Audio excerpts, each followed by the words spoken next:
you need to do well to win Premier League games, and therefore they're really good in these kind of things. So it's another challenge. It's a challenge to understand how to take away their strengths regarding transition, regarding set pieces, throw-ins, and to keep them away from our half, to not let them enter into our final third. And then on the other side, it's a challenge to break their low block, because they're doing it really good. They're defending it with a good structure, with players who have good intensity. In general, their team, they're really physical. In general, their team, they run a lot, they work a lot. So it will be a different challenge, and therefore we need to be prepared. Thank you. Hi Fabian, what did you learn from your time with the England rugby team during the international break? I learned a lot. I learned that it's really important, like in their culture, it's really important to have like good balance between joy, learning and work ethic. And that's something what they really understand, not only the staff members and the coaches, also the players, that they understand how to create this culture. On the other side, it's very players-led. So the players take a lot of ownership, the players take a lot of responsibility. So these are all kind of things I think we can really learn from them. They do it quite well. They do it really good in building like a culture where players taking responsibility. They're doing well in building a culture where they really emphasize it's about everyone has to take ownership. So matter it's on the pitch, beside the pitch, everyone is responsible for the success. And that's something what I really like. And then on top of that, of course, they handle games different. So the head coach is always in the stands. The head coach is always observing, not that emotional involved on the sideline. It's really like more overseeing things like an analyst and making like decisions from the stands. So that's something what might be the future in football as well. So yeah, there are a lot of things and also a lot of similarities you can take away. And I'm always keen on learning. I'm always keen on trying to bring really good things from other kind of sports into our business, because you're living in a bubble. You're living in a football bubble, and most of the times you try to find like answers on different questions in the football bubble, but sometimes the answers are in another bubble, and therefore I think it's important to see the answers or to find the answers in other kind of sports, because they are also really, really good cultures, really, really good coaches, really good environments where you can learn from. You previously said that set pieces were game-changing and match winners. Brentford score a lot of their goals from set pieces and the long throw. What do you make of the long throw this season? There's been plenty of chat about it. I think I already said it that or we faced it now against Palace. It's just stopping the rhythm of the game. So we compared like the netto time we played, for example, against Leeds, and then we go to face Palace. So I think the difference was about 5 to 6 minutes. So you play like 5-6 minutes less football, and I think that's not the thing for what the supporters, for what the fans are paying. And therefore I hope that we find like a rule that the game is still the most important. The football, like to have the football on the pitch is still the most important, and to keep the game like fluid. So like I said, I think one rule was excellent what the FA implemented regarding the goalkeeper rule, so that the goalkeeper only has like 8 seconds having the ball in the hand, and it just keeps the game flowing. It just like much more actions on the pitch, and I think that's something where we have to think about, that it's not turning too much into set piece, it's not turning too much into stopping the rhythm, it's not turning too much that the ball is outside of the pitch. And on the other side, it's a thing where we have to adapt. On the other side, the thing we have to adjust. So I talked about like building and creating a set piece culture, and therefore we also brought like a set piece coach in. So it's not only about trying to stop them doing good set pieces, also about us doing good set pieces and trying to create also danger by doing great throw-ins, great corners, great free kicks, and that's what we try to emphasize as well. So on the one side, it's like adapting, adjusting to them. On the other side, it's also building your own set piece culture and trying to to be also dangerous in creating a match winner or game changer by your own set pieces.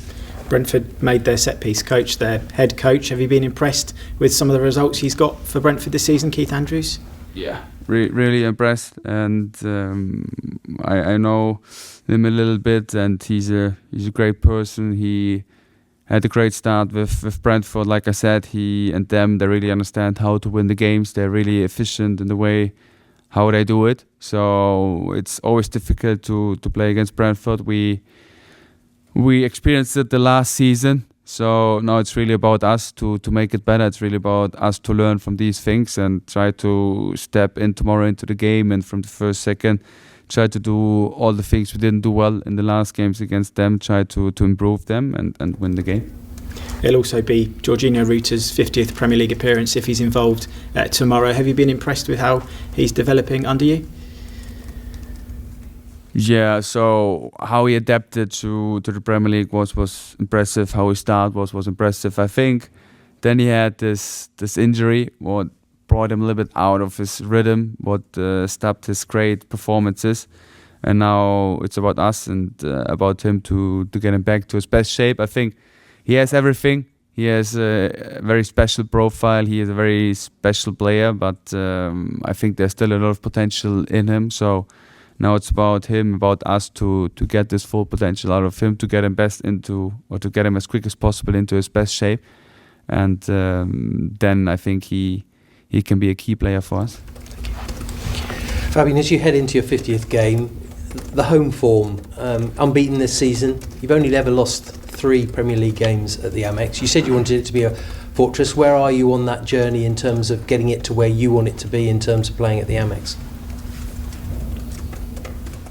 Quite far, I would say. So I think it's really difficult to beat us in our stadium together with our fans, and that's what I said from the beginning, from my start here. I want that we can really feel that's our game, that's our castle, like I said. So we have to make it really difficult for every opponent to come to the MX, and that's what we always have to do. And I always emphasize it's about us bringing the energy and the intensity on the pitch, that this energy comes to the stands, and then it's like a togetherness we have in the stadium, and therefore I'm quite happy how far we are regarding this development, but we have to keep pushing it. We can't be satisfied. We always have to understand that it's a lot of work we have to put into the games, a lot of energy, a lot of intensity, and that's always the basic thing. We have to start from the first second to be intense, to work hard, to outwork, to outrun the opponent, and then together with our fans we can be a very, very strong home squad, and that's what we have to keep doing. In terms of Brentford, what did you learn from those games last season in terms of taking on them? They are a different sort of animal now in terms of Mbumo's gone, Wissa's gone, the keeper's gone. You know, how well do you think they've coped with the loss of quite big players for a club like Brentford? I think they coped quite well. So they had really good replacements. Starts with the goalkeeper, then they brought in a new striker. They still have very physical and fast wingers with Shah. They brought them Utara, who's a danger in transition. Still have Damsgaard, who's a key player for them. Like Henderson, who brought them a lot of experience, a lot of quality. So therefore I think there's still similarities. They're shown still a big danger regarding set pieces, still a big danger regarding transition. So these are things we really have to avoid, and these are also things we didn't make so well when we faced them last season. So these are really like small margins where we have to improve. And we just mentioned it, set pieces can be always like game changer, match winner, and therefore we need to get an understanding that we have to be switched on all the times. And the second thing regarding transition, it's about us like being patient, don't make like easy technical mistakes, don't force it. Try to understand that not every pass has to be like a vertical pass, not every action has to be finished within 5 or 10 seconds. So we need to be patient, we need to understand when to break the lines, and I think that's something where we have to improve, and that's something also where we try to do better tomorrow. And you mentioned about Keith Andrews. You mentioned you sort of knew him vaguely? Have you spoken to him at all? I mean, obviously he's another young coach coming to the Premier League, slightly different route. And of course he's an ex-Albion player as well. So how aware of that, and what conversations have you had? I think it's always important to understand how other teams, for example, Brentford is always known for really good set pieces, and I just mentioned we brought in a new set piece coach. So I think it's important. In some ways, you can learn also from others how they build this culture, how they are doing so well regarding set pieces, how much time you need to invest, and therefore, Keith Andrews he really was the. I think I always emphasize that being a head coach from Brighton or Fabian is like a privilege. So I'm really proud of being a head coach. I'm really proud of working with really good staff members, with really good experts that drive a really good culture. I'm really privileged that I work with great leaders, with great personalities as players, with a great group, with a group that really drives the togetherness, who tries to get better every day, no matter how many circumstances, no matter how many adversities they face, they always try to stick together. What I really love as a job is to see a team developing, to see an individual developing, to see how they get the potential out of themselves by an intrinsic motivation. And all these kind of things, I really enjoy doing it. And I always emphasize that this club is special. This club has a great identity. And I think identity is the most important. And we try to keep on driving. We try to keep on working hard, because on the one side we are known for great values, but on the other side we want to be known for success, and that's really what we live for, what we work for, and we have to keep pushing to achieve it. So where do you want Albion to be in another 50 Premier League games? Better than we are now, and then we see what happens. And the main thing what I always say is, like, first of all, it's the togetherness. Then second of all, we really need to deliver. Now we really need to bring the performance on the pitch. It's time now to show the right performances. It's time now to don't search for any excuses, and that's what we try to go for, to make our supporters proud, to make our supporters happy. And I think that's our responsibility, and that's what we have to drive the next phase, and then we see what happens. That's the final international break done now until March, so lots of games coming up. I know it can be frustrating that it keeps starting, but there's been so much drama in the internationals and really good moments for some Brighton players as well this last week. Do you enjoy getting swept up in that drama and also seeing Germany qualify, of course? Yeah, absolutely. I'm 100% involved. We just watched yesterday together the draw, because we have so many players and also staff members involved to qualify for the World Cup. So we have already players who are qualified with their countries, and it's a big achievement for them, and we celebrated it.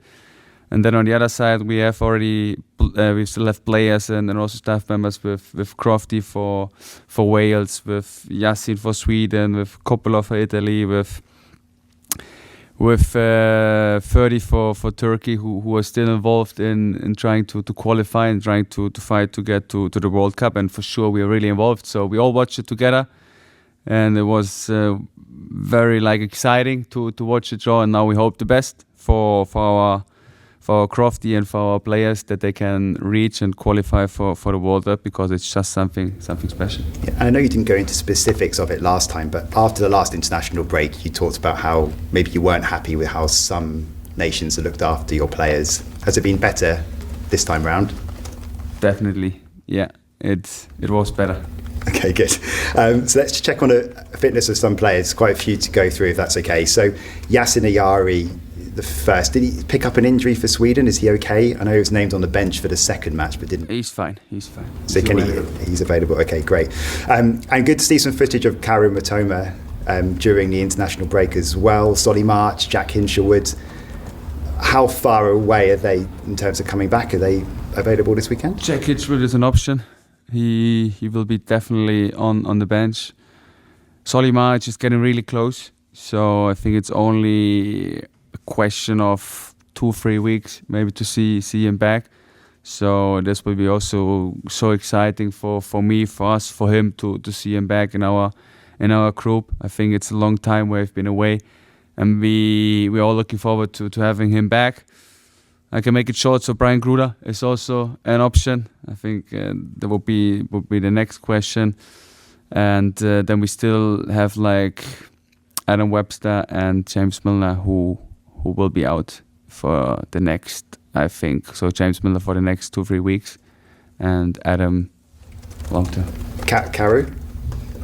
Carew is it's not an easy thing to predict. So I think in the last international break already said it's just a question of 2-3 weeks, but now it's getting close. It's only a thing where he has to handle the pain, so it's not a big issue. Like everything is healed, so he should be fine. We just have to see how he can handle the pain, and then I can't say when he will be back exactly, but I'm sure that it doesn't take that long. When you say you handle the pain, is that so an injury has healed, or did he need more time or a procedure on something eventually? Or the injury, like I said, it heals. Everything is fine structure wise, and now it's just about like how he can handle the pain, and that's something what we have to figure out with him. There are different methods to go through. There are different things, but it's very individualized. So you can't say that this method is working every time for the player. So really have to understand like how the player reacts on pain, how he reacts on different methods to overcome the pain, and there we have to find the right way for him. And then I'm sure that he will be back quick, because we already saw him on the pitch. So he's already working hard. He's getting like physically into a good shape. It's just like making the last step. Okay, just last one from me.